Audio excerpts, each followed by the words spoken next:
All right, guys, we're back here on the Man Advantage podcast with a very special guest, none other than Steve Kournianos, the draft analyst. And we're here to talk about last night's Ranger game, and we're going to go over some playoff previews for the rest of the league. So, Steve, welcome. Thanks for your time today. Oh, anytime, Jamie. Thanks for having me on. All right, so let's talk about the Ranger game. Well, I'm going to just ask you right off the hop here. What did you think of the game? Fantastic hockey game. Everything you'd want. Outside of this, the crowd just shutting up in the second period, it was so quiet. It was so quiet. I understand why, because the Pens were literally, it was like a whole period's worth, like it was like a power play. But it was so quiet in there. Yeah, I think they were nervous. Yeah. And so then, but obviously that once you got into the third period and the overtimes, it was just fantastic hockey. You clearly saw. Here's the thing with this was the way that I processed this game before it started. My initial instinct was that the Rangers have the advantage. They have the goalie edge. Pittsburgh is old. They've played like crap the last couple of months. They've been kind of like mediocre. And so everything points towards the Rangers having the advantage. But then right before the game, I'm like, you know what, though? Frickin' Malkin and Letang are UFAs. And these guys have not played well in the playoffs. Like, the team has not played well since they won that cup in 17, the last cup in 17. So it could be like a last-ditch effort. Like, hey, guys, this is probably the last time. And they said it on the broadcast yesterday that Crosby, Malkin, and Letang been together for like 16 years. It's the longest-running trio in NHL history. So I'm like, you know what? You got to worry about them. But, of course, after the first period, I'm like, wait a minute. I guess I shouldn't think that because the Pens look like crap again. And, that second period was sobering. Yes. Really. But overall, as disappointing as the result was, you got to tip your cap to the Penguins because they deserved it, number one. The non-goal call, I'm sure we'll talk about it, was, understandable if you're upset about it, if you're a Ranger fan. But the game itself was a classic hockey playoff game. A Stanley Cup playoff game. It was fantastic. Yeah, like if that's something that you're gonna say, this is NHL playoff hockey, and you're gonna sell the game, that's the game you show them. Yeah, because it had everything. It had physicality, it had offense, it had goaltending, ridiculous goaltending on both ends. It really had it all, and it was just of course it's a really long game, but yeah. Well, you brought it up, so we might as well get to that and talk about the disallowed goal. I'm a Ranger fan, and of course, I thought it was a goal. Correct me if I'm wrong. There has to be like clear evidence to overturn it because call on the ice was goal. Yeah, 100% conclusive. It has to be to overturn it. You can't if there's any type of gray area. So when they reversed it, and you're right, like when they reversed it, that's basically saying that it was like gross negligence on the part of Kakko, where he's basically saying, I don't give a crap. I'm going to barrel into the goalie and see what happens. And I think at first glance, it looked like you're like, oh, wait a minute. Because he's going full speed, full throttle, powerful guy, big kid. And he just obliterated the goalie. But then I'm like, wait a minute, watch the replay. And, like I said, Kakko's skates were parallel to the crease line, right? That the arch. Mm-hmm. And so that like about a good 6 inches above it. So that to me shows me that not only was his body kind of like upright, but now his skates are parallel. That's the sign of like he's digging in to stop or slow down.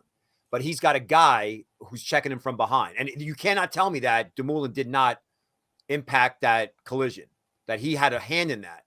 So to overturn it, it would have to be so blatant. You know what I mean? Like, almost like a Wallstrom on the Islanders when he's like crashing the goal. Like he's always right.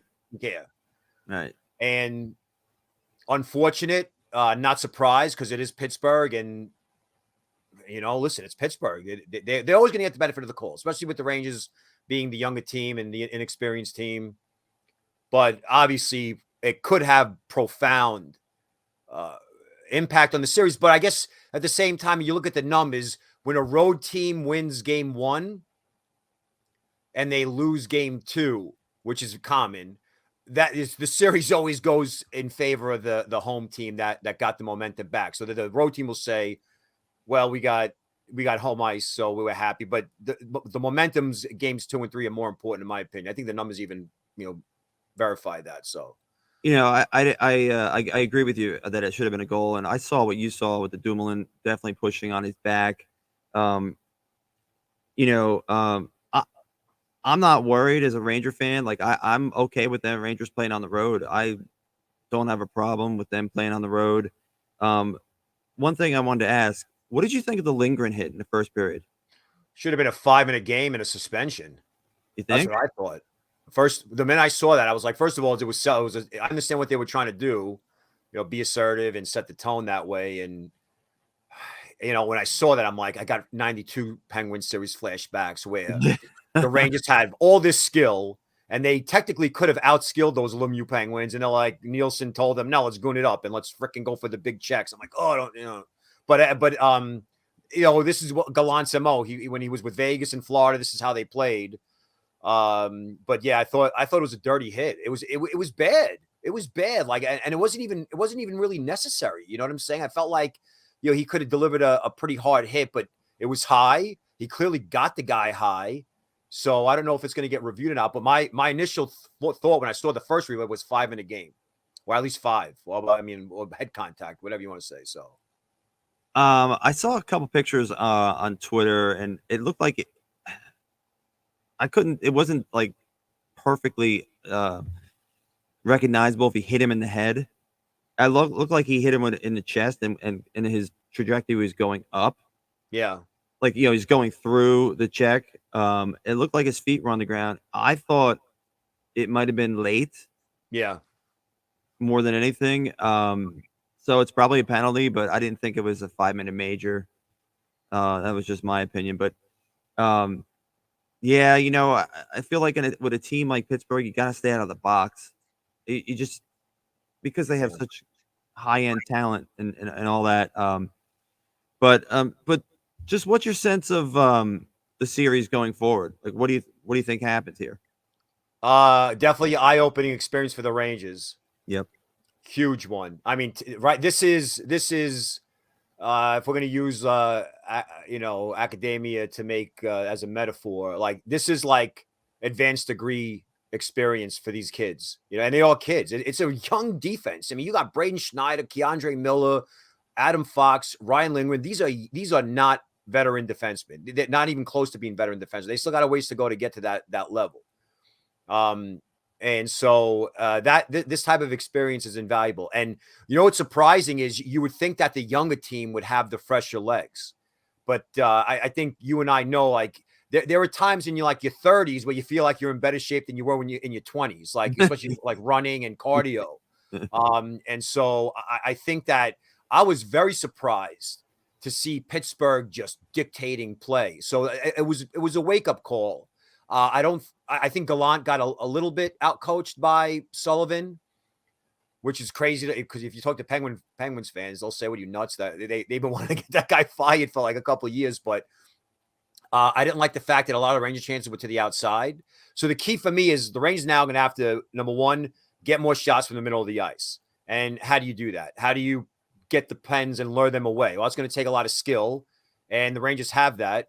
But it's going to be a long series. The Island series last year with the Pittsburgh was very good. It was a good series. It was. And there were a couple of games where the Penguins had like 50, 55, 45 shots, and they couldn't come away with a win. Or, obviously they had issues with Jarry last year. Right, giving the puck away. Yeah. So, but I think, the Rangers might have been a little overconfident. Shesterkin talking crap to Malkin. Remember, did you see that clip? Where he's like, it was after the win a while back, and he gave him the wave. Yeah. So and listen, it's the men's competition. You have to be friends, no matter if you're even if you're from the same country. But it's going to be a battle. I'm curious. The one thing out of everything that happened, though, the one thing I'm concerned with now is that Crosby had such a good game that it. Like usually, like if he starts off slow, then maybe like, all right, Crosby isn't who we think he is, and maybe you could kind of not worry about him. Now you got to worry about him. I mean, that line was unstoppable. They were unbelievable. They did whatever they want. Remember, they hit the post flush twice. Yes, they did. In overtime. So I can't see. I want to say that I can't see Shesterkin losing, let's say, 4 out of 5 games. But Henrik, remember against the Devils in 06? Yes. Where he lost. They put Kevin Weeks. They put Kevin Weeks in. Yeah. So either way, again, it's just I'm happy the kids are getting the experience as a fan and not liking Pittsburgh. I want them to win, but just game 2. Got to win game 2. Got to win game 2. I still like the Rangers. I was pretty confident going into the last night, just kind of like you were, and the first 15 minutes, I loved the Rangers the way they played, but I agree with you. I thought the Rangers looked slow. It was weird. In overtime, they looked white. They looked like wiped out. And Pittsburgh looked like they still had another gear, and like you said, they dictated the terms. So, I guess we'll just have to see. Let's go over to the Caps and the Panthers. Now, before the series, I had the Panthers winning. I think I said 5 games, and lo and behold, Caps win game 1. Well, the refs definitely had a role in that. I don't know if you saw the blown icing call. I didn't see it. Oh, it was terrible. It was terrible. If that happened to us, there would be riots outside of the Garden. It was so egregious. So, long story short, Florida's got a 2-1 lead after 40 minutes. They were 39-0-1 on the season when leading after 40 minutes. 22-0-0 at home, so undefeated. And the Caps though had playing a good game. The Caps were playing really well. They actually had the advantage. They completely took Florida by surprise. Similar situation with the Rangers and Penguins in the first period, although Rangers were the home team. So that was the surprise to me, is that the Caps were able to be the better team for most of the first, let's say, period and a half. Right. And then of course Florida bounces back. They're going to push, and then I forgot when in the I probably want to say early the third period, Backstrom has the puck right outside his blue line. So he's definitely on the other side of the red line. Sure. And the Caps were screaming, change. So he dumps it. I am not lying. You got to go back and watch it. He is at least 6 feet or 5 feet from the red line. It wasn't even like a neighborhood play. No, neighborhood. He just straight up iced it. And all the Florida guys are all they got their arms up what? They had to go continue with the play, and I think it was Uyghur then tries to skate the puck out in a breakout, and Ovechkin just harasses him and forces a turnover. Puck gets loose. Kuznetsov, who's been a dog the last couple of years in the playoffs, flies in, scores in a breakaway. That's the tying goal. Yeah, and then Giroux makes a horrible pass across center ice from the center boards that gets picked off, and it leads to a 2-on-1 that Oshie redirects in. I did see that goal live. I had flipped over. Yeah. So Caps deserve that game because of how well they played. And Florida's got this jinx thing going because they haven't won a playoff series since 96 conference finals, right? Yes, where they beat Pittsburgh. Yeah. And so they remember they play the Rangers the next year, and when that was the last time they won a game 1. That was the last time they had a lead in a series, was when they won game 1 against the Rangers back in 97. I remember that. Yeah. That was when Vorobiev was on the line with Graves and Messier and Tikkanen had. That was a fun postseason. That was the Gretzky hat trick series. Great. Yeah, a lot of fun back then. But anyway, everything's always about the Rangers. So they have this stigma, and they've gone out. They had Ekblad back. He came back from his injury, and Bobrovsky actually played well. He was the guy that we think. So I still think Florida's going to bounce back. But the Caps have been so bad in the postseason since winning the Cup that I think they won game 1 last year against the Bruins too. They did. And Craig Anderson, remember, the 97-year-old guy, and the Bruins are all right. I hope you enjoyed it. Yeah. So you probably could see a similar situation with that, but you got to give credit to the Caps. Yeah, that was a good game one. I did see that goal by Oshie. I know that Tom Wilson left the game. He only played like 90 seconds the whole game, and Scored a goal. I think he he opened the scored scoring. their only goal. Yeah. Yeah. I'm sorry. Yeah, he scored the first goal. That's what I meant to say was he scored the first goal. And I did see on Twitter today that he is a game time decision tomorrow, as per Laviolette. So, if you're a Cap fan, yeah, you definitely want to see him back on the ice. Okay, let's talk about Carolina and the Bruins, the big bad Bruins. Did you see game one? Yeah. Yeah, I did too. Bruins. I mean, they had Ronta in goal, and he was fantastic. He So was. yeah, you look at the score. You say, what was it, 5-1? I know I love Cassidy. I think he's a top 5, top 3 coach in the league, and he might go down eventually. And also because he's a young guy, might go down as one of the best coaches of all time because he really gets the most out of his team. It's not just they survive on that one line, but he broke up the perfection line. So you got Pasternak on a line with Hall and I think Haula. And Yes. then the other line, and then they put the Brusque in that place to give them more balance. Yep. I don't know if I agree with that, although they did play well when that was the case in the regular season. But physical, very physical, a lot of activity around the net.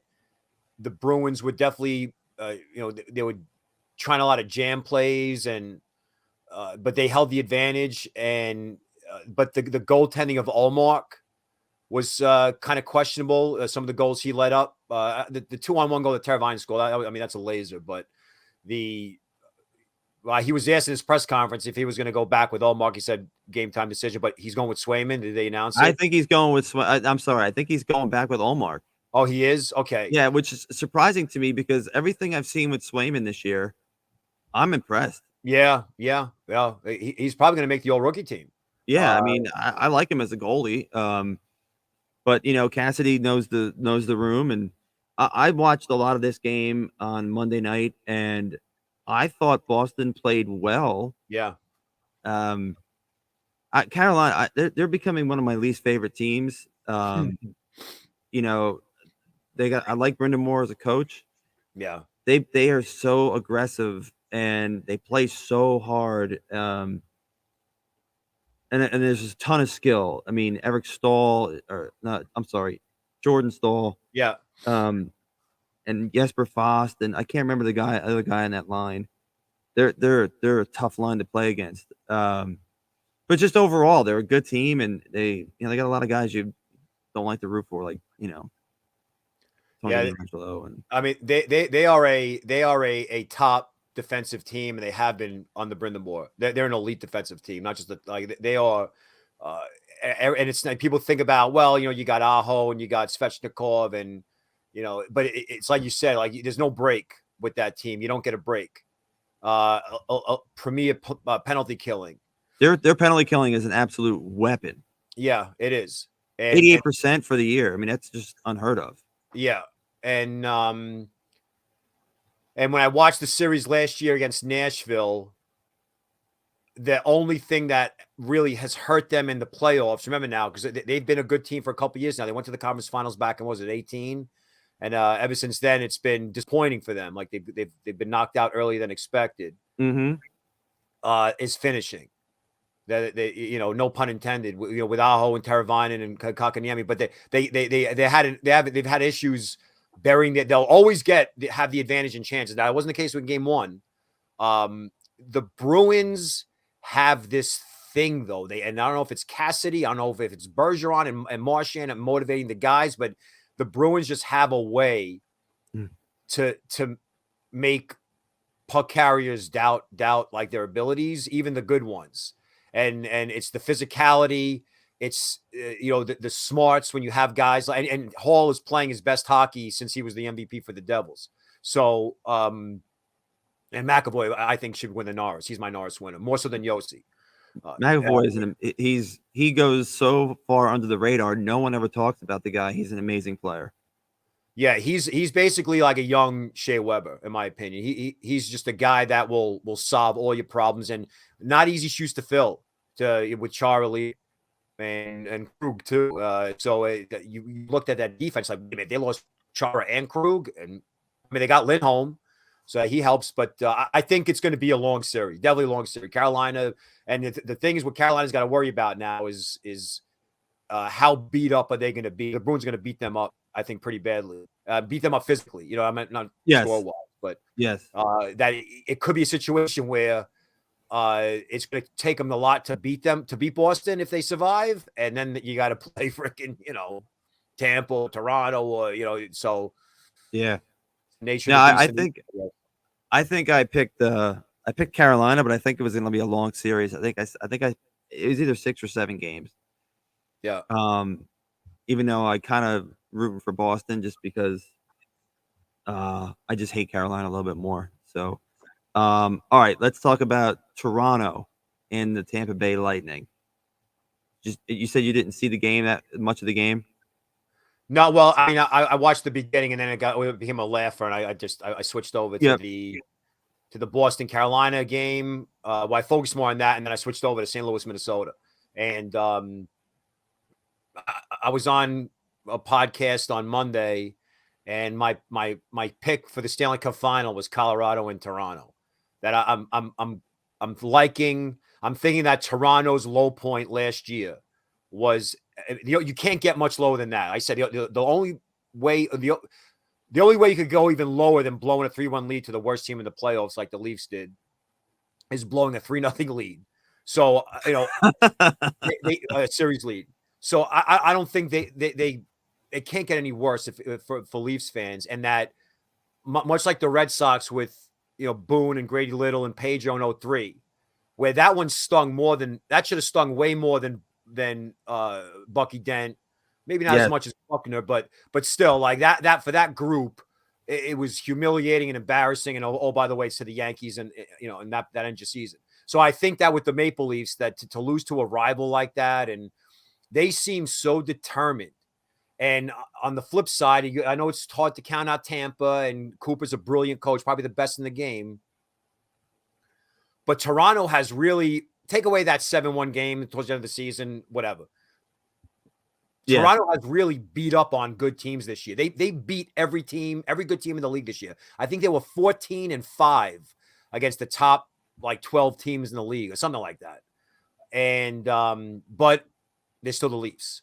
So, but right now everything is working for them great. And with Campbell, you got to worry about it. But if he's not, if he's got a 4-0 lead or a 3-0 lead, and but I think Game 3 is going to be the biggest. I know that's kind of a cop out, but Game 3 will be the deciding game, because if the Leafs go up 2-0 and then they lose Game 3 in Tampa, then they're probably going to lose Game 4 in Tampa, and then you got the do or die Game 5, and you still got another game to play. Yep. Whereas if the Leafs win Game 3, then there's no way Tampa. I don't think Tampa's going to. The Leafs won't blow that 3-0 lead. I don't think they will. It's just way too talented. So it's to me, it's the most interesting series of the round one because of all the storylines, and if the Leafs can win that one, they'll probably be so confident that they're just going to, I think, slice through the rest of the conference. But ultimately, if they face Colorado in round one, they'll just get destroyed. That's my prediction. I picked Tampa, basically because of the goaltending. Yeah. And I think they laid an egg on Monday night, and I'm hoping that they can at least make it a series, come back a little bit, and play better. But I've been impressed with Toronto most of the season. I mean, they have immense talent, and a guy like Kerfoot, he was so noticeable in the beginning of that game the other night, and their penalty killing was amazing. Hyper aggressive penalty killing. Yeah, super aggressive, and I guess we'll see. That's the big question mark is the Leafs is their goaltending. I mean, if Campbell goes down, they're in big trouble. The thing is, though, you know what I'm thinking? My line of thing is also, like I said, everything always ties back to the Rangers. That in '94, remember we heard the talk, the Islanders beat the Rangers at the Mausoleum, right on national TV, right before the playoffs. They're like, oh, and Rangers are going to play the Islanders in round one, and the Islanders have their number. Oh, I was nervous. And then we all were, and then bam, back-to-back 6-0 shutouts. and the Islanders didn't have a chance. And I think that so if the Leafs can deliver another knockout blow or another significant blow in game 2, then I think Tampa, no matter how proud a room they have, no matter how much skill they have, that might be a time for them to say, you know what, listen, we got our 2 cups. It's just not our time. And there's something about their play this year. I know that the record says that, but there were periods this year where the Lightning didn't play or look like the Lightning. Yes. You know what I mean? They were healthy. It wasn't because they had someone injured, that they had games where they didn't look like the old Lightning. And, they won the first cup in the bubble, no fans. People poked fun at them about it. So they felt like they had something to prove last year. Last year, completely undisputed. They deserved it. So to three-peat in the NHL in this day and age, it would very tough to do. So, but either way, I think it's going to always just come down to game 3. That's basically how I simplify it. All right. Well, let's move on. Series that I'm really, really interested in because it has 2 former Rangers involved, and that is Minnesota and St. Louis. Yeah. Wow. I watched a lot of this game 1 as well. And I mean, St. Louis, they are deep. Yeah. It was so physical. I got mad at the refs. I thought the refs got too involved in the beginning. Like, Minnesota, they are a physical. It seems like every team in the postseason is physical.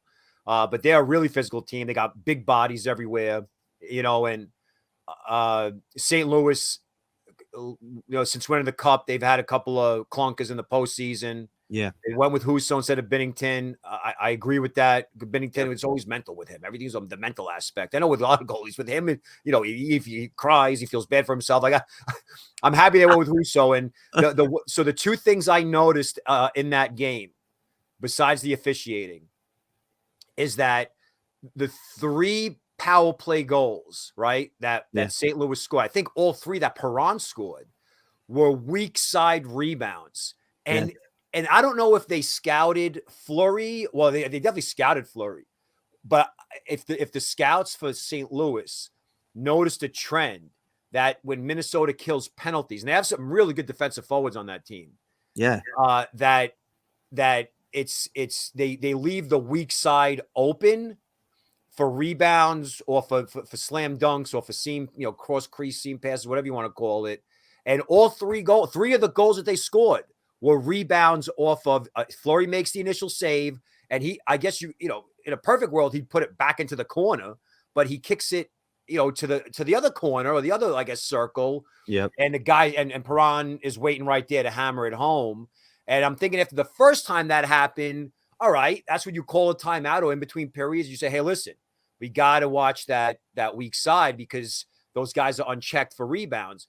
And there was one goal where Kulikov, who's never been a good defenseman, by the way, he's first round pick. He's played for 9,000 teams. He's never been a good defensive defenseman. But he's got size though. He had the broken controller moment, and I'm like, dude, it's the playoffs. Like your man is open, and you're allowing him to, like, you should not.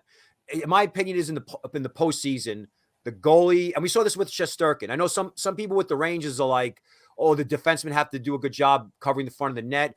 I think both Lundqvist and Shesterkin tell their defensemen, stay the hell away from the front of the net.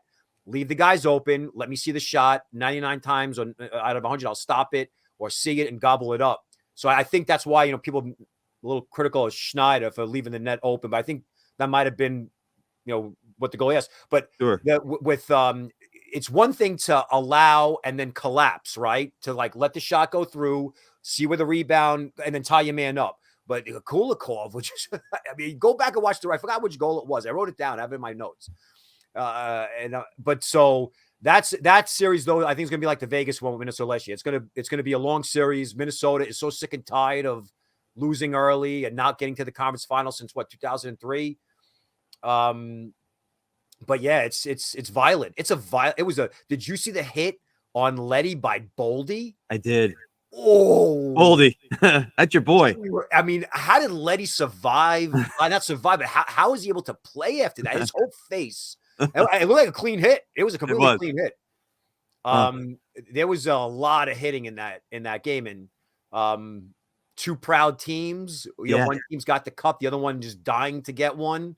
It's just, again, like, this is why, when people want to talk about skill and finesse and the smaller guys and take violence and hitting out of hockey, you cannot do that in the playoffs. You cannot take hitting out of because these men are so competitive and they want to win.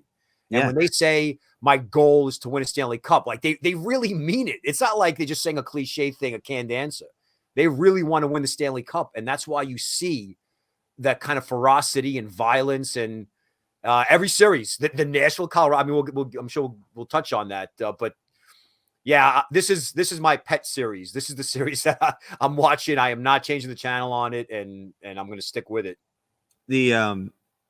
I picked St. Louis in this series solely on the fact that I think they have more depth, and depth usually wins. Not that I don't think Minnesota is a good team. I think Minnesota is a really good team. I'll tell you a real quick story. A feather in my cap last year, not this past year, but Kaprizov's his rookie season. I drafted him in my fantasy league, and everybody was like, "Who?" And I was like, "Yeah, I'm taking this guy." And then of course he was rookie of the year, and me and the other guy that were sharing the team, we were like, we drafted Kaprizov in like the 12th round or something, and he's one of the best players in the league. And just did you see the cross check? I think Spurgeon gave Buchnevich on the like ankle or the back of the leg. He got fined for it. Oh, that I missed. No, I didn't see that. So it looked like Buchnevich went down, and Spurgeon was kind of on top of him and getting up, and he kind of like took a stick and came down right on the back of the boot, or just above the hockey boot on the back of his leg. And he got a $5,000 fine for that. So yeah, hard hitting series. Guys like Jordan Greenway and Foligno. I love Foligno. He's such a good player.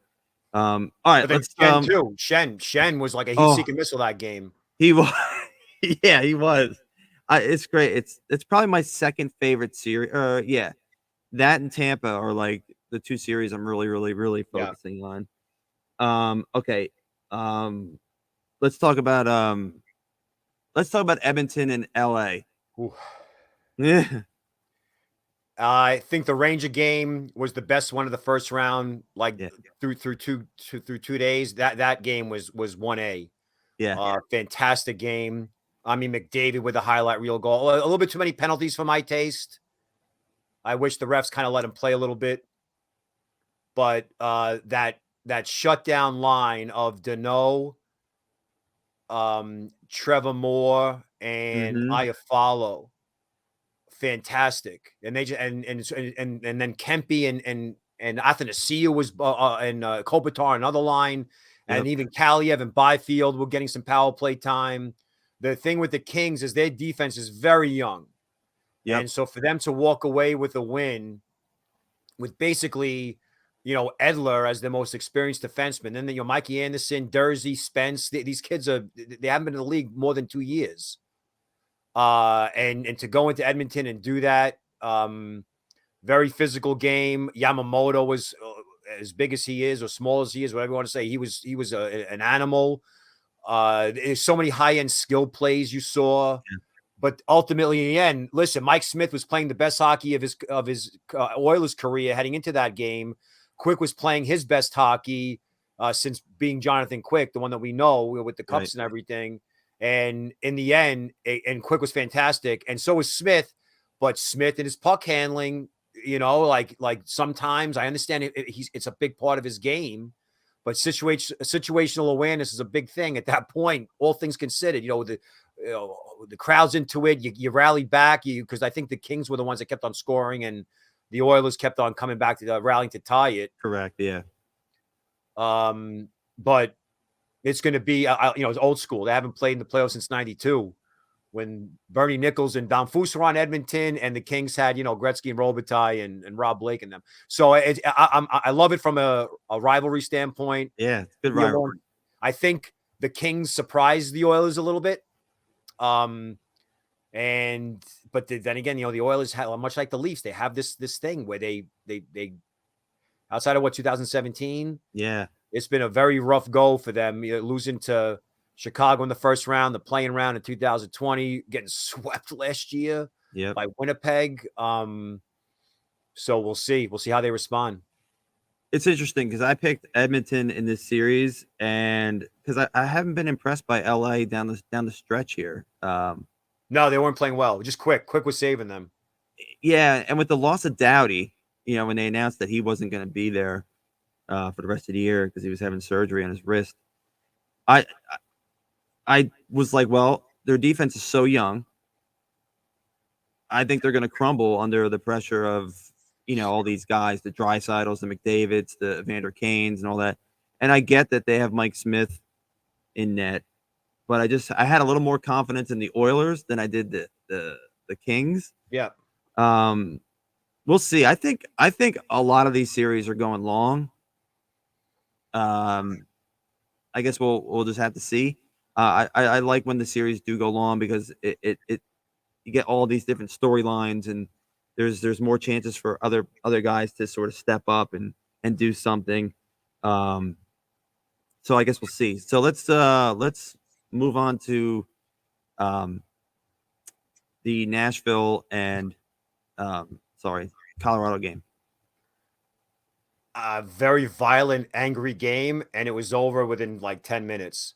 Hines, I don't know how I feel about Hines as a coach, but to go with Rittich to start game one, when the young goalie Ingram was really played so well, and there's a book on Rittich. There's not a book on Ingram in terms of like opposing scouting, at least much of a book at least.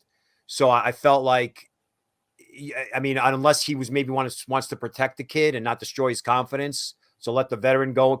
But either way, losing Saros right before the playoffs.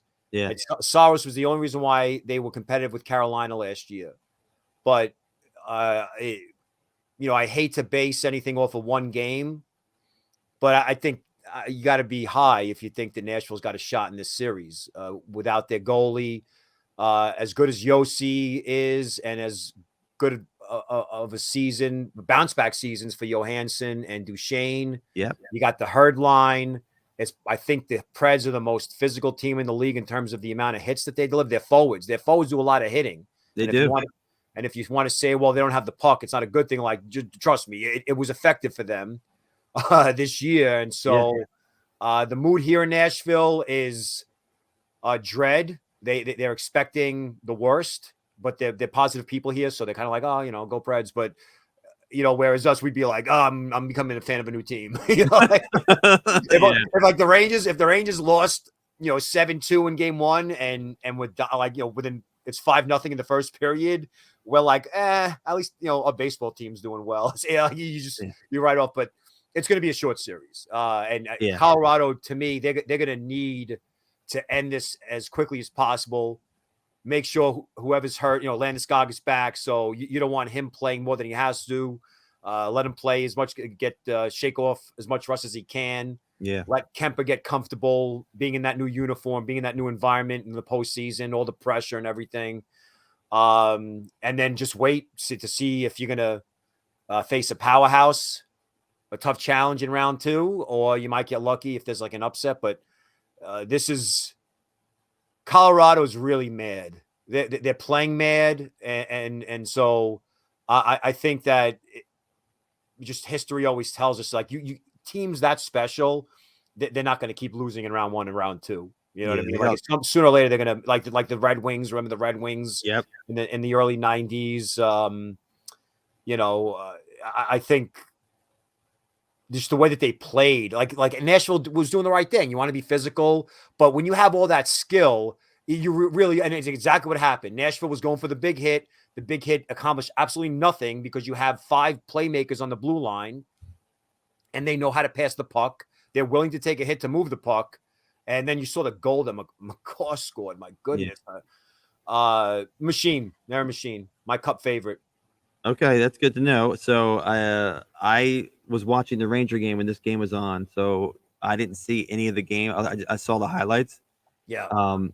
It was funny, the little scoreboard on the on the ESPN broadcast, it was like 2-0, 3-0, 4-0, 5-0. Yeah. All right, and my kids are like, that game's over, and I'm like, yeah, it's over. So, and then it was like 11:30 here in the East, so I was like, you guys go to bed. You got school in the morning.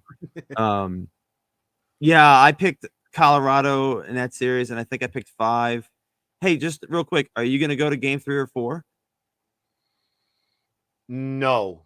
And the only reason why I'm not going to go is because they're going to lose. And that place is it's pretty sad when like a happy place like Nashville is sad. Oh God, it's even more. And I'm like, and so, and the other thing is what I've noticed, and this is why there's a little bit of a problem that I have. I'm a very surprise. I'm a very loud and outspoken fan at games. I was like that as a little kid, yelling at the players and whatever. So I noticed that when I go to Preds games, I'm like the only guy that's like giving play-by-play. I'm like, oh, what a bad pass. And so, they kind of look at me with a crooked eye. And so, I'm like, all right, I really can't. The playoffs, they're not going to know who I'm rooting for. so I'm just exactly. I'll avoid it. But yeah, it's a great atmosphere though. It really is. Bridgestone's small. It's only seats like 14.5, I think, or 15.5 or 16.5. And everyone's, I don't know if you ever been to Nashville, but no, I haven't. Oh my God. Yeah. Everyone just spills out of the arena downtown and on Broadway, and it's a big party atmosphere. It's like that pretty much every night, whether the Preds play or not. But now it's going to be a short series for them. I think they screwed themselves late in the season. It should have been Calgary, and that would have been, I think, a better matchup for them, not just because Calgary's not Colorado, but Calgary's also a very good defensive-oriented, hard-hitting team, whereas, they don't have like this. I mean, they have elite talent with Gaudreau and Tkachuk in them, but I think it would have been better for them because I think it's going to be over fairly quickly. Yeah, I agree. All right, well, so you brought up Calgary. Let's talk about Calgary and Dallas. I have Calgary winning that series. I think Dallas is a one-line team at this point in time. I think Calgary and Colorado are on a collision course. Yep, I see it. The game last night was violent. It was even though it was only a 1-0 score and there wasn't a lot of offense. If you really appreciate defensive battles and the games within the game, it was a good example of that type of that type of play, that type of chest to chest kind of struggle, battling for every inch. Yeah, and now so Calgary there were a lot of penalties called. I will say this: Calgary is an outstanding defensive team, probably from a defensive. From a purely defensive standpoint, their side of the blue line. I don't know if there are many teams. Carolina, obviously, being one of them. Boston's another one, but Calgary is a lockdown kind of a team, and Dallas, like you said, is a one-line team. But they kind of make up for it by having all those mobile defensemen, right? All those playmakers, right? Heiskanen and Suter is a good playmaker still, and Klingberg. Mm-hmm. And I noticed that Calgary right off the bat. And I even talked about this on my podcast. I said you either target the first line or you target the defense. But I said if I'm Sutter, I target that defense and just eliminate them and just put all the pressure on that young top line outside of Pavelski. Hintz and Robertson is still pretty youngish, I guess. Right. And Calgary was very physical with the Dallas defense, and they nailed Klingberg like 4 times. So at the end of the first period, Klingberg, there's like 10 seconds left. There's a little puck battle behind the net. I think it was behind the Calgary net. And Matt Tkachuk comes out of nowhere and drills Klingberg again. So there's like the 4th or 5th time he got hit hard in that series. And Raffl then said, all right, enough is enough. Raffl stepped in and he beat the living crap out of Tkachuk. But wow. Yeah, a real fight. Yeah, go watch it. He really he completely humiliated Tkachuk, in my opinion. And then the crowd was going bananas. Then a second fight developed where Klingberg basically went to his fellow countryman, Rasmus Anderson, and was goading him to fight, grabbing the front of his jersey like this, and Anderson was like, okay. And then Anderson beat the shit out of Klingberg. and what the refs did was they kicked them both out of the game. Uh, Yeah. and so I maybe I'm just ignorant, but I didn't realize that there was a rule that you get kicked out of a game if you initiate a second fight at the end of a period. I read it. So I read it briefly. I looked over, Yeah. but that's always a big loss for Dallas. They got outplayed in the first period. They bounced back in period 2. And but still, Markstrom was good. Ottinger was good too for Dallas. But like you said, it's a one-line team. And now if you got that defense that is ineffective and they can't carry the puck and create off the rush, now you're putting all the pressure on that top line. Ben, Sagan, all Nemesnikov, Guryanov, all them. With all due respect, and they were big. A couple of those guys were big for them in 2020 when they went on that run. Sure. But they were overmatched yesterday. So we'll see. You know, they played in the playoffs actually a couple of years ago, these two teams. But I think, like you said, I think it's going to be 5 or 6, Calgary and Colorado, heading for that, like you said, collision course. Yeah, I think St. Louis or Minnesota, whoever gets out of that series, I like both those teams. It's a shame that there's an argument like, oh, the first round's the best round in the playoffs, and there's so many good teams that are going to be eliminated right away. Minnesota is a team that I wouldn't want to play. I mean, that's a big, tough team, and they have talent. Same thing with St. Louis. Like St. Louis, they have 9 20-goal scorers. Yeah, they have 2 deadly top lines. But really, they have 3 excellent scoring lines, but they have 2 legit top lines. So and that defense is pretty underrated too. I mean, not underrated, but I mean, look at the names on there: Parayko, Falk, Krug. So yeah, they added Letty, a guy that's like he was a kind of a throwaway by the Islanders or whatever. Yeah. He's got a lot of experience too. He's been around the block, yeah. A lot of playoff experience, with Chicago and the Islanders. So, it really, if you're a hockey fan, this is what you want. Whether I'm into the playoffs, whether the Rangers are in it or not. We've had experiences with this before, when they're not in, you have to kind of, root for somebody else because your team's not in it. But what I love the fact that through 2 days, through 2 games, besides to me, the biggest storyline besides the officiating being horrendous and having a profound impact on the outcome of games, and is that ESPN telling them no violence. But all that's going to do is if you tell teams to tone it down with the hitting, eventually the human aspect of it takes over, and you just can't help. If you hate someone and you have a chance to hurt them, you will hurt them. I'm talking about competitively in the world of sports, sure, in competition. And but besides that, is that every series, so the referees are the big storyline thus far, unfortunately. I think the stat that Darryl Ray said was 14% increase in penalties called compared to what was called the average for the regular season. I don't know like what kind of how they came to that conclusion, how they added up, but basically more penalties are being called per game in the postseason than in the regular season, at least through the first 2 games.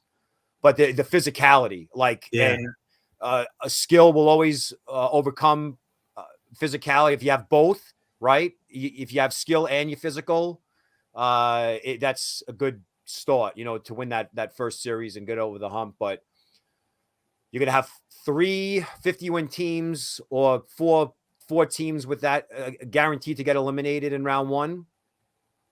Could be high if we have any upsets. But I don't think we're going to have any upset. I think Dallas is done. I think Nashville is done. The Caps, they might have a shot, but even still, I don't think they'll beat Florida. And then just all the remaining teams are freaking powerhouses. There's going to be no easy ride. I think whoever wins the cup this year is going to have really earned it. 4 rounds. With tough opposition. It's hard to win. I've said it to all my friends who don't really watch hockey. I'm like, it's the hardest trophy to win. Easily. It's really not even close. Okay, so I know you probably got to get going as I do, but I just got a couple quick questions about Ranger prospects. Sure. And you can just give me the skinny on these guys. Let's talk about a first round pick from last year, Brennan Hoffman. Now he's going to fit right in with Gallant. How we've been bugging Gallant that he's not playing Lafreniere enough and not playing Akako enough. and he'll give ice time to the likes of a Reeves or a Dryden Hunt because of their physicality. Or the thing is though, like when we saw Dryden Hunt on the Panarin line, and we're like, what the heck is he doing there? Othman is going to give you what Dryden Hunt does, and he's also going to give you scoring on top of that because there's a lot of skill there. So, yeah, he had a fantastic year this year. The OHL is a very easy league to put up a lot of points in, so we have to temper expectations in that regard. But when you get the kind of like the whole, I called Shen the heat-seeking missile. Othman is a freaking heat-seeking missile. He blows people up. And he picks his spots too. He's not out of control. That's what I like about him. It's because he's got a deadly shot. He could score, but I would say the pick. The only reason why I didn't like the pick initially was that it's another wing. Okay, we're getting another wing. Well, and it looks now with the issues with Crabbe, sort of maybe it's going to work out that.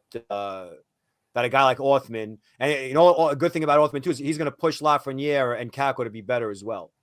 So there's a realistic shot that he can make the team out of camp next year. But knowing how the Rangers work, they probably want him to go down to Hartford. Hartford had a miserable second half where they just completely collapsed, and they were listless. And I felt like a guy like Othman, they probably figured, hey, send him to Hartford, let him help out the Wolfpack, and then we'll get him up to Broadway. A lot of that probably had to do to the fact that some of the better players were up with the Rangers, like a Brzezinski or Morgan Barron. But dude, they were so bad. They were getting blown out, and they had talent there. But I was trying to sell it's still a young team. But Huska was playing well in the beginning. He wasn't playing well with Kincaid. Remember people like saying Kincaid should be the backup to Shesterkin. Oh, he was having issues too. So and they didn't make the playoffs. They were like a lock to make the playoffs, and they didn't make it. I know that stinks because beginning of the year they were playing really well. Really well, yeah. Like I said, the kids are playing. The kids down there are playing. So and you get. What do you think about We'll talk about a couple guys on Hartford. What about Zach Jones? Brilliant, love him. He is a stud. He better than Lundqvist, better than Schneider in my opinion. Wow. Obviously different player than Schneider. Zach Jones is one of the top, I would say, 10 defensemen in the entire AHL. That he's a shooter. He thinks like a forward. In terms of hockey IQ, it's through the roof. I think I ranked him like 160 back in 2020. Obviously, Rangers thought highly of him and grabbed him in the third round, but I kind of saw why because the offense and the playmaking. I know that when he was with the Rangers, listen, he's a kid. Definitely didn't as much as Lundqvist struggle. When he was, because remember Lundqvist started the season with Nemeth. It was like, right. I was like, get him off the ice. I don't care what round the kid was drafted in. They're not effective. But Jones, to me, I would say that because of his playmaking and his shooting ability and the fact that he has like an Adam Fox, even though they're not that far apart in age, to maybe like kind of guide him through. I'd be shocked if the Rangers have like a depth chart. I'd be shocked. Now Schneider's obviously going to be ahead of him in that regard, and Lundqvist has the age or the experience over him in terms of he was drafted before him. But I think when all is said and done, Jones will be the best defenseman out of the three. I'm a huge fan of his. Huge fan. All right, I like Zach Jones too, and of course I don't know the prospects anywhere as close as you, but what I've seen I have liked. Let's talk about Braden Schneider real quick. What do you think of him? I mean, he's playing with the big club. He's 20. I remember. I think I was watching your stream when the Rangers selected him, and my wife. That's when my wife. It was like a metaphor. My wife crashed into the garage. I remember. And I got up. I was like so mad at that moment, and then I see her. You could watch it. It's still on YouTube. Where she's trying to pull into the garage, and I'm like. Still mad about the pick. But so Schneider had more promising moments this year than concerning moments. Yeah. He looked overmatched and a fish out of water yesterday. It's a lot to ask of a 20-year-old kid to go and be and once it gets to overtime where you're basically playing a regular shift, against the likes of a Crosby or a Malkin. He had a lot of turnovers, a lot of forced passes. I'm not a big Nemeth guy. I Me understand why neither. they got him. He made like one good play after but when he was on the ice with Schneider, it was like an automatic power play. And I love Joe Micheletti and I love Sam, but they're pretty much instructed not to ever say anything critical. And if it's a turnover, they'll call it out. Oh, there's a turnover, but they'll never say really expound on it. And Joe being a former defenseman himself. So I think, when you hear Joe always saying, oh, what a play by Schneider, what a play by Schneider. But if you really look at how he played this year, there was a lot of, he had, like I said, he had very promising moments, but I think another year in Hartford is where he belongs. If the Rangers want to be a legit Stanley Cup contender and act like a 50-win team, I think you have Hartford loaded, just like Detroit used to back in the day. In the Devils too. You load that farm system in the AHL with kids and you promote them when they're 23, 24. No big deal. You keep giving them new contracts. You qualify them. And you're not going to win a Stanley Cup with a young defense. You're just not. You're not going to win a Stanley Cup or even come close to contending for a cup if you have a young defense. It's just not going to happen.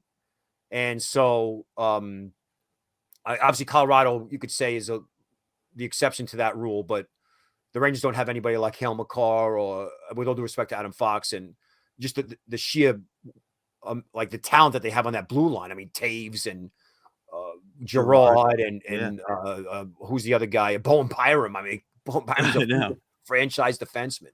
So, but I like him. I've obviously warmed up to the pick, and he's got a bright future. I don't think he's ready yet to be an impact player in the postseason. But we'll see. He's going to get better. He will, and he'll be mean. He'll be physical, and he might even get a little bit better offensively too.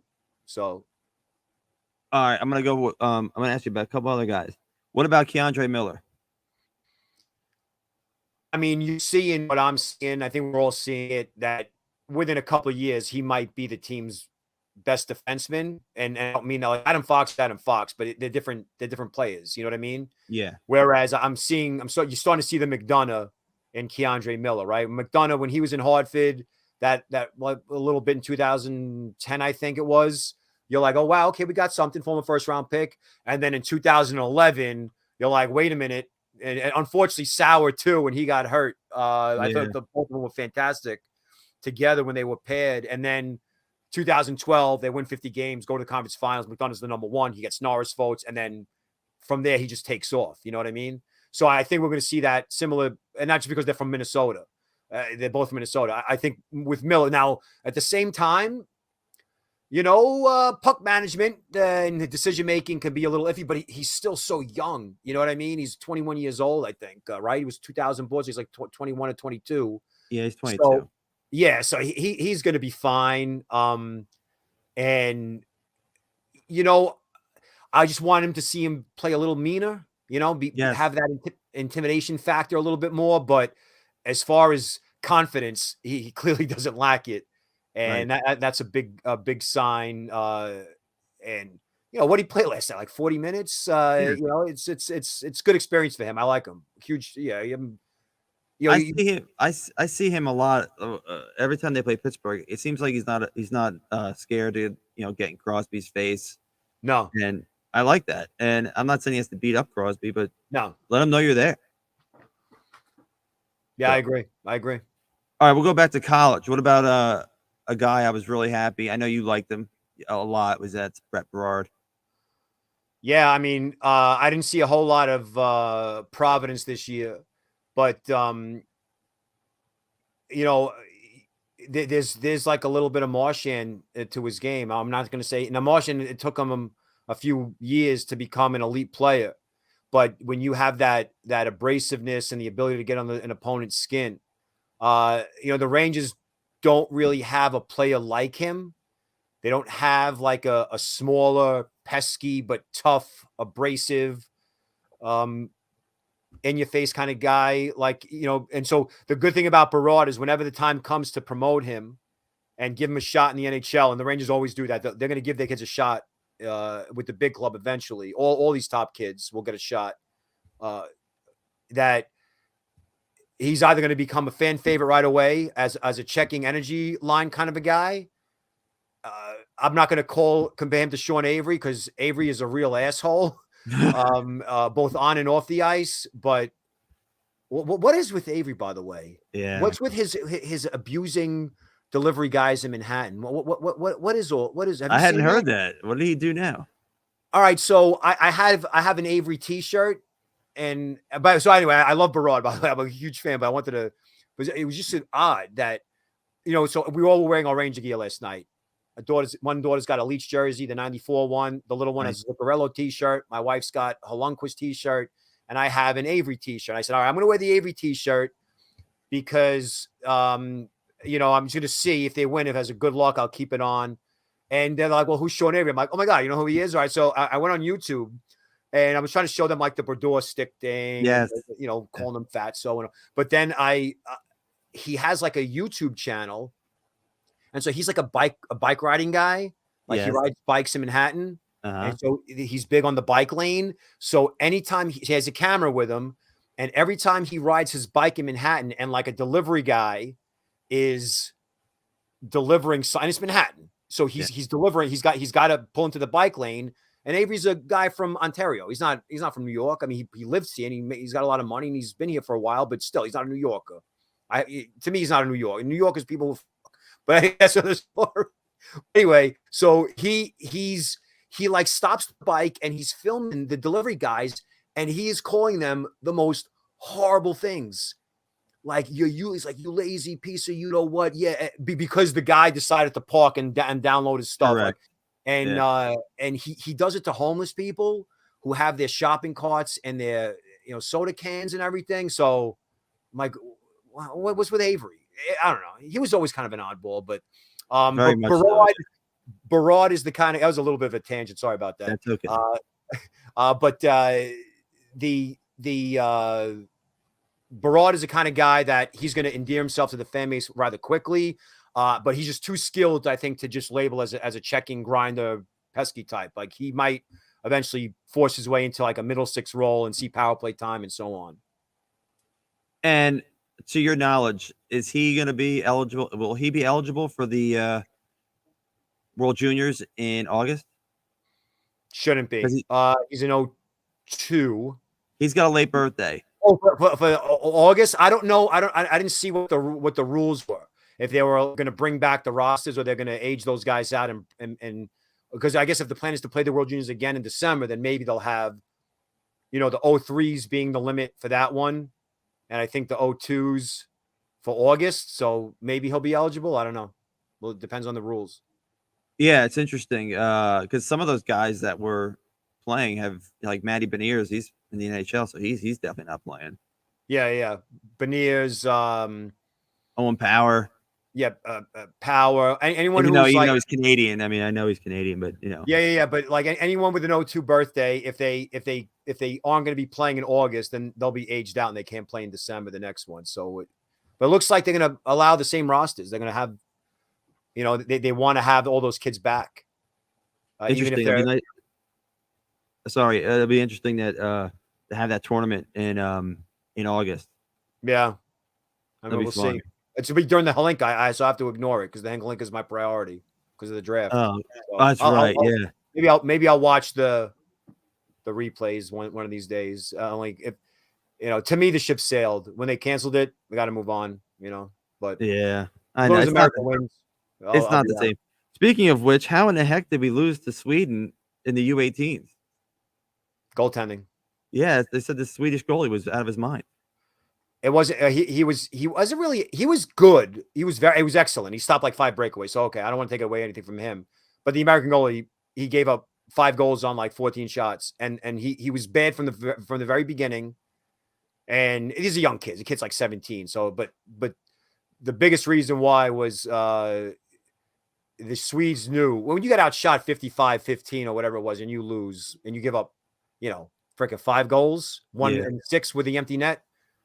Clearly it's a goaltending issue, and it wasn't, penalties. They're always going to call a lot of penalties in those tournaments, adapt and overcome. But the coach should have pulled him after the 3-2 goal. When Sweden was up 3-2, was a sharp angle power play goal. You pull him. You pull him and you say, hey, listen, kid, you got us this far. No shame in that, but this is the gold medal game. Like, we need to win. And he stuck with him. And Sweden, every time Team USA came back to tie it up 3-3, and then another bad goal, it's 4-3. Then it was 5-3. And so every time the Americans had an answer, Sweden responded. And, so that's how I basically summed it up. USA has a bunch of guys that'll be in the first round. A lot. It could be as high as 6 or 7. It's probably going to be more like 4 or 5, though. But a couple guys high, maybe first overall, too. Cooley, right? Yeah, Cooley. Because Shane Wright's playing like crap in the playoffs. So I'll tell you, the guy that I saw that, and I forget his name, but the guy that I saw in a couple of the games that I liked, he's a kind of a bigger kid. McGurty? McGroarty, yeah. Oh God, put him on the Rangers. Yeah, he's got a high compete level.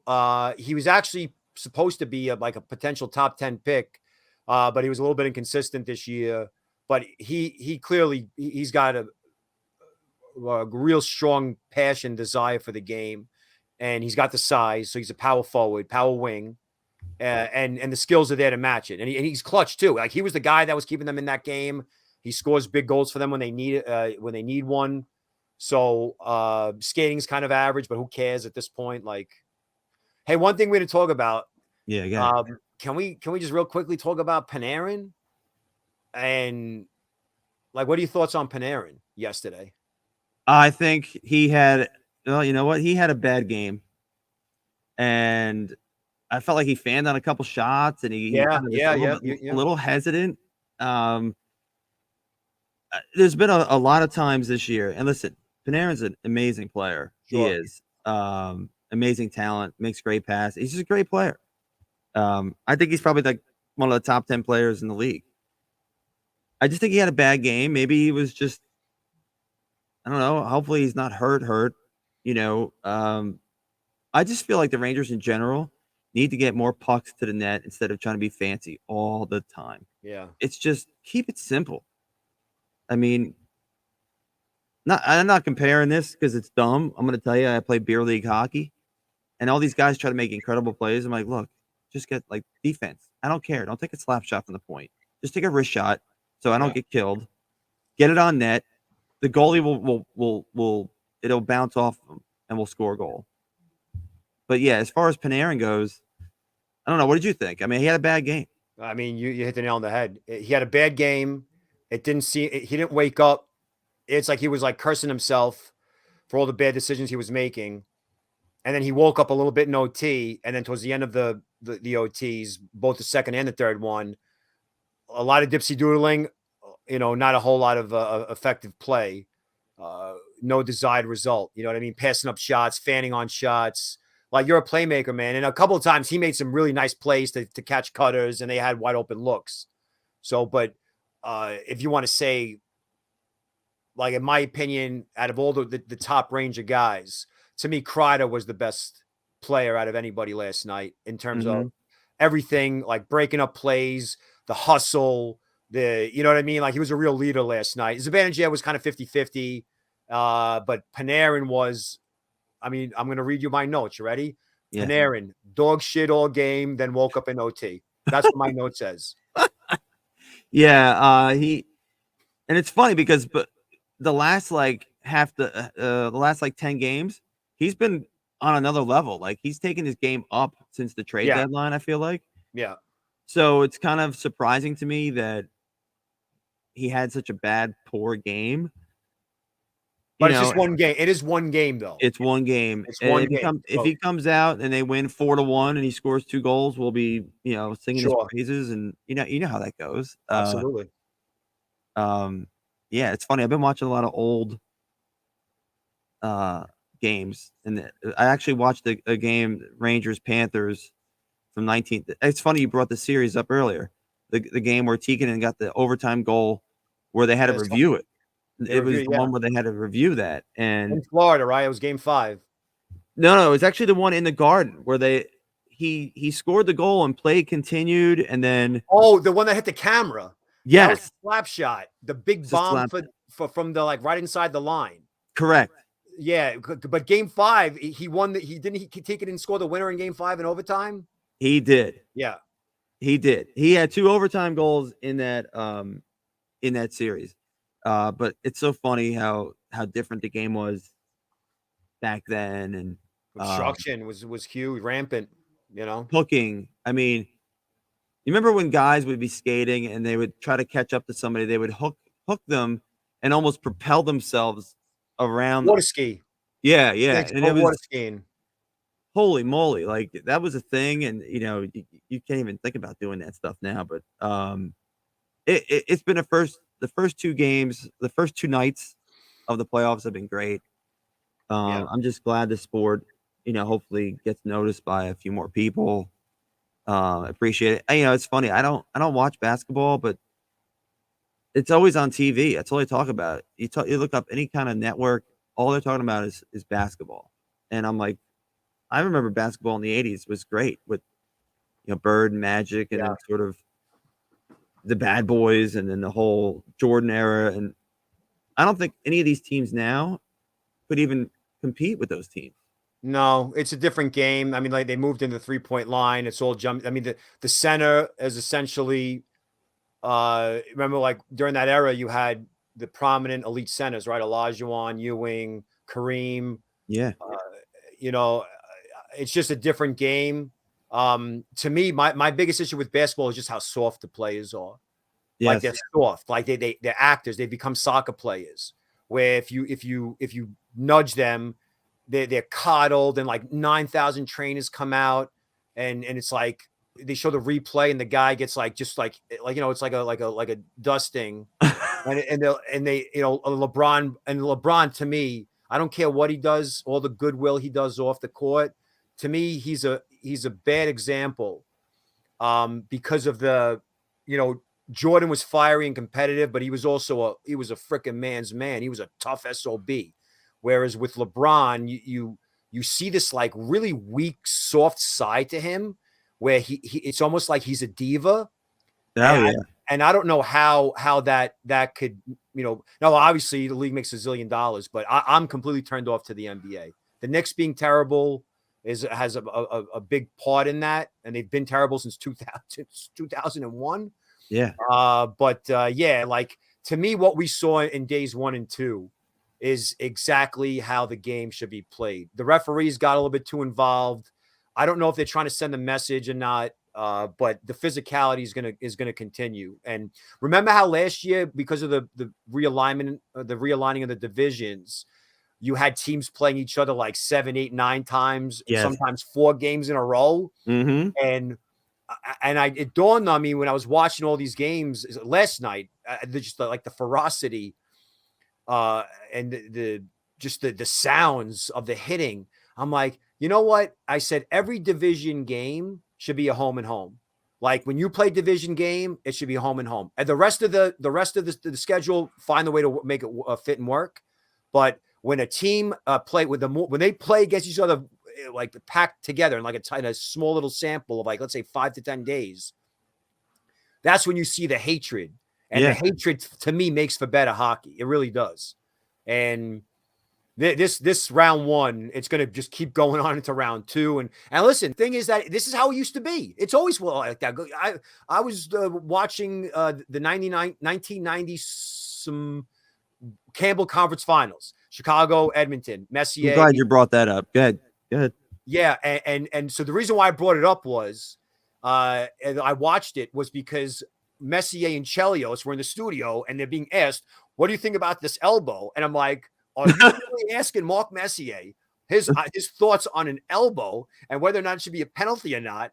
So I showed them the Modano hit where they dropped him on the stretcher. Yeah, and I remember that series where Messier elbowed Dirk Graham at center ice, goes to the box and starts going like this, like keep your chin up. And so like 2 periods later, he's on a breakaway, and Doug Wilson, the GM, the helmetless Doug Wilson, the GM, takes his stick and whacks Messier in the throat. on a breakaway. And Messier scores and then goes. Yeah. He's got to have an ice pack on the bench, and I'm like, this is playoff hockey, man. This is Dude, playoff hockey. I remember because the ice pack that they give him, it looks like it's from like the 70s. Yeah, it was. Yeah, it was like It's your all like your that grandma old had. thing where he's like, ugh. But if you notice, that in that, it's funny you brought that up because I've always wanted to ask you or see if you actually noticed. That's like one of the definitive Messier games. Yes, absolutely. It's the game. It's the game 5, right? Game 5 in Chicago Stadium. Yep. That's correct. So I believe it was the goal, not the one where he got whacked by Wilson. It's the other goal The where he backhander. comes in on the backhand. If you ever watch that goal again, Wilson wants no part of Messier. Yeah. He skates back, but he could have trained him. He could have freight trained him. He wanted no part of Messier. None. Yeah. Messier scores the goal, and the legend lives. Oh, Messier was the king of elbows. Remember in all the Canada Cup series? I mean, he almost like killed a couple Russian guys. Yeah. And the thing is, though, it was like it worked because he fought. He was a dirty player. And I remember Claude Lemieux when he was getting interviewed after the Rangers Devils had, I think, a brawl, or it might have been Game 5 in '92, or maybe after Game 6 where they had that bench clearing brawl in round 1, and they were interviewing Claude Lemieux. I think it was Fischler, and Lemieux's like, well, it's Marc Messier, and he gets away with it because he's Marc Messier, and that really it kind of like sums up his reputation. How he, like Gordie Howe, same thing, where you could be a dirty player and there's nothing you can do about it because he's going to beat you with his fists, his elbow, his skating, his skill, you name it. And he was a marquee imagine like the top 3 or 4 player in the sport, being arguably one of its dirtiest and toughest. I mean, nobody wanted to mess with that guy, especially when he was with the Oilers. I mean, him and Joel Otto used to go. Otto, yeah. I mean, just absolute. Those games were like wars. It's funny.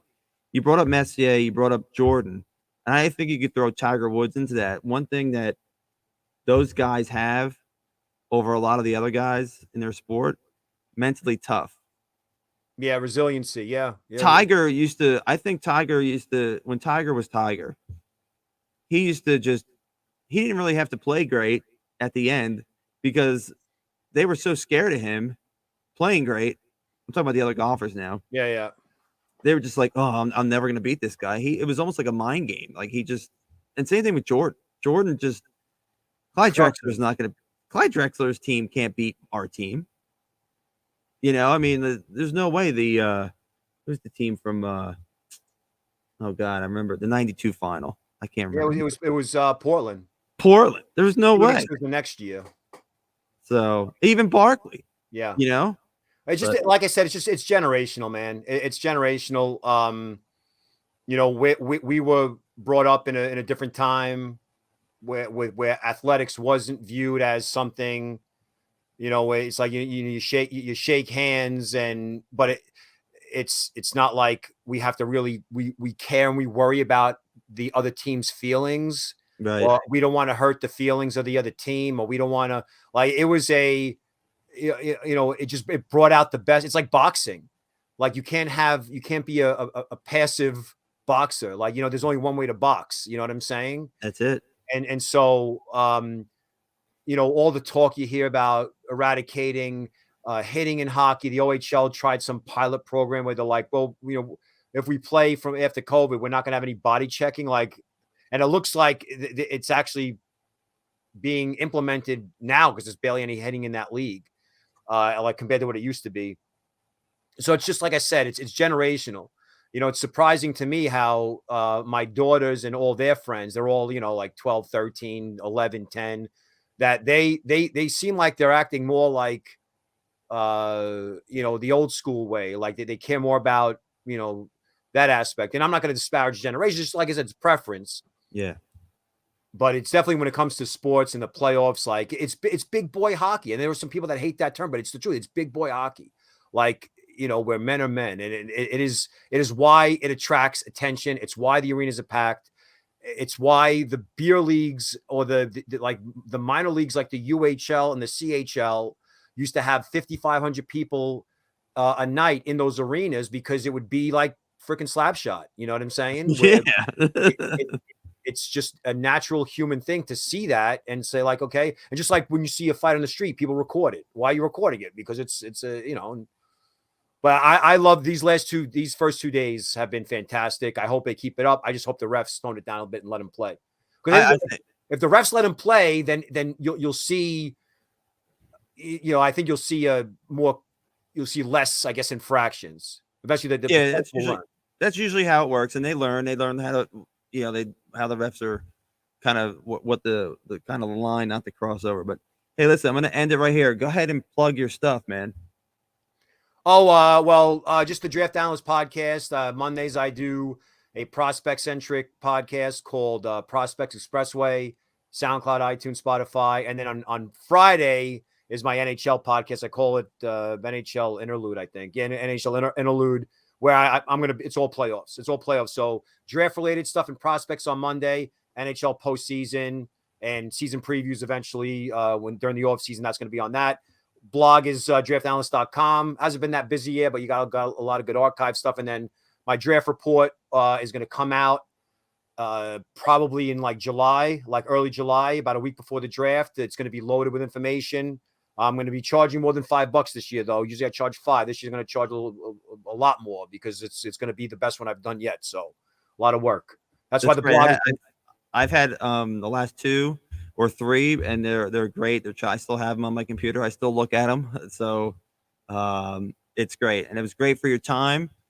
And miss you on Twitter. I know you're probably loving it, not being on Twitter. Loving it, man. I love it. Life is good. Life is good without Twitter. I'm telling you, it really is. That's good. I'm glad everything is good. So, all right, my friend, I'll talk to you soon. All right, man. Take care. See ya. All right, later. See ya.